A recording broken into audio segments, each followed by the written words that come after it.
વડોદરા શહેરના પૌરાણિક હરણી ભીડભંજન હનુમાનજી મંદિરમાં ભાવભક્તિ સાથે હોળી પર્વની ભવ્ય ઉજવણી કરવામાં આવી હતી। આજે ફાગણ માસની પૂનમ છે અને રાત્રે હોલિકા દહન કરવામાં આવશે।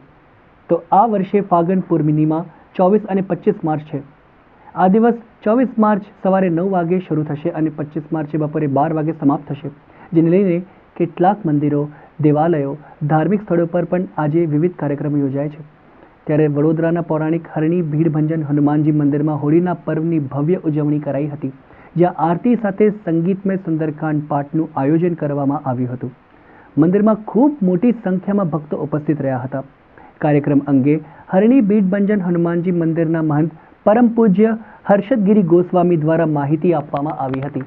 હોળીના પર્વની અંદર એમ કહેવાય છે કે હોળીના પર્વની અંદર જે પણ વ્યક્તિ હોળીનું પૂજન અર્ચન કરશે એના જીવનની અંદર એના 1 વર્ષ દરમિયાન એના દરેક પ્રકારના રોગો હોળીથી દૂર થઈ જાય છે, એમ શાસ્ત્રમાં ભવિષ્ય પુરાણમાં બતાવ્યું છે।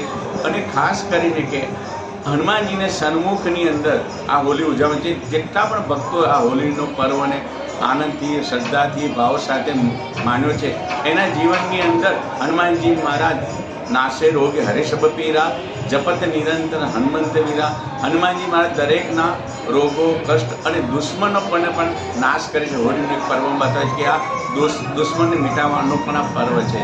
તો આજે ભીડભંજન હનુમાનજી મંદિરની અંદર ભક્તો દ્વારા સુંદરકાંડ બાદ ખૂબ જ મોટી સંખ્યામાં ભક્તોએ હોળીનો પર્વ હનુમાનજીની સન્મુખ ગુલાલથી, પુષ્પથી અનેક ભાવથી ભક્તો નાચ્યા છે અને હનુમાનજી સમક્ષ આ પર્વને ખૂબ ધામધૂમથી ઉજવ્યું।